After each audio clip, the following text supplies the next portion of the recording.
Usually on Friday, we are very excited. Oh, it's weekend. I have this plan, that plan. Energy is very high. And, so we are very excited. Energy is at the peak. And on the Sunday, it comes down. You have to go to work tomorrow. I have to drive. I have that presentation and everything, and we waste our energy doing so many things unnecessary. We get so tired. Now we need another weekend off. So it's like vacation after vacation. So Sunday we feel very depressed and low. And when I used to work in IT, I used to feel horrible.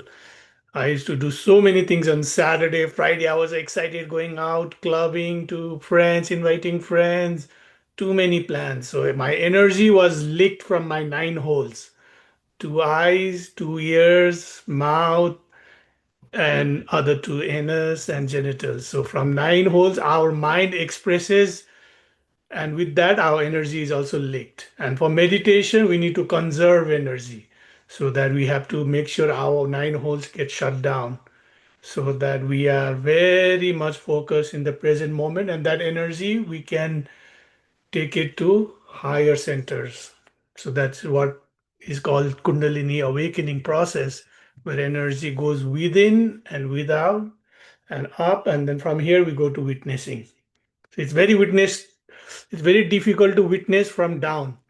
When you are very angry or you are very in state of fear or a state of overthinking, or you are very sexual in your mind, it's very, very difficult to witness. So we get lost uh, into it. So that's why we need to find that balance of excitement and depression. So that balance is happiness. So mind usually goes to two extreme. Either we are very excited or very depressed, or full of energy or low of energy. Or one day you'll eat a lot, next day you want to fast. One day you'll drink a lot, next day I will never touch that alcohol again. We one day you are so friendly, kind, you want to mingle with anybody, next day you don't want to see anybody. You don't want to talk to anybody. You go into that negative state of mind. You lock your door. So that is the nature of the mind. And Buddha has beautifully said balance, samyak. Balance is the key. And his whole teaching is based on balance. Neither this nor that. So we have to tune ourselves all the time, tune it. If we, um, if the string is too loose, it will not produce music. If the string is too tight, it will break. So that's why we tune our guitar. So that's how we need to tune our life. We have to tune our emotions, thought, our body, so that we don't over exercise or under exercise. We don't overeat or undereat. We don't overtalk or undertalk. So that's what his teaching of Astanga Marga, eightfold noble truth, is all about. So first four was noble truth, and how to get to that noble truth is this eightfold path. So in that eightfold, you'll see right view, right intention, right eating, everything. You see that right means balance. Be very aware of it. And in that balance, we can find peace, we can find gratitude. Our life becomes very blissful. And if we don't balance our life, we can never go deep in meditation. So we have to balance everything to go in meditation. Even to have this half an hour and 1 hour for yourself, you have to balance so many other things for this. And Osho has given us more difficult task. He said, don't run away from the world, stay in the world. So our sannyas, our initiation is called grihastha sannyas, household initiation.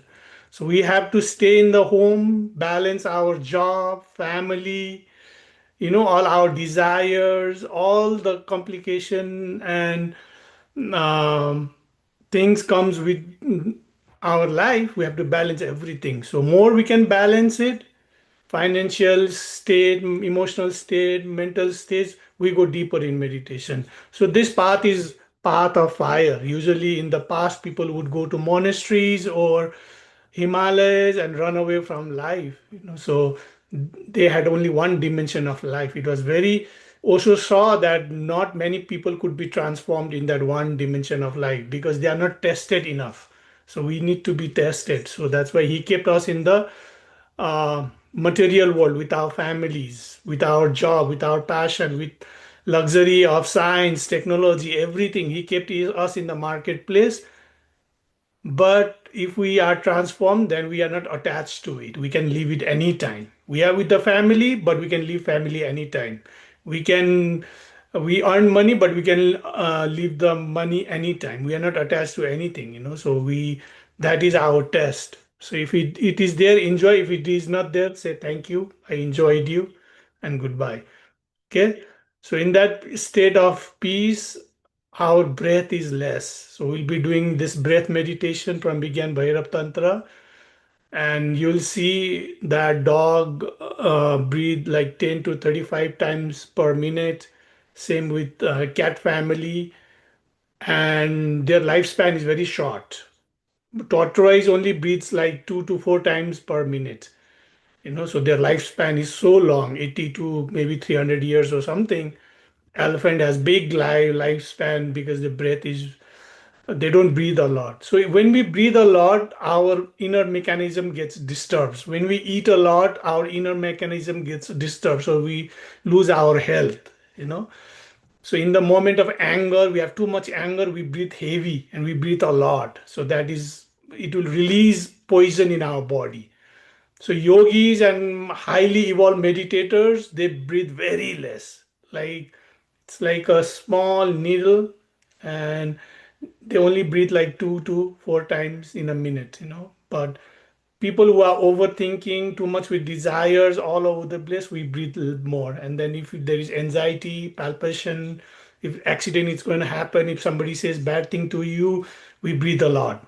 So uh, slowly with active meditation like dynamic no mind, we have to work on our emotions, nervous system, and we have to take that to the way of life where we are very aware and our breathing is very less.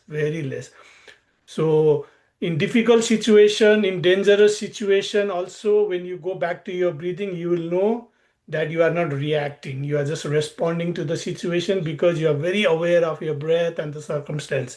But if you are breathing very heavily, then we lose awareness. So we react, we cannot respond. So that reaction will take us into more destructive state. Okay.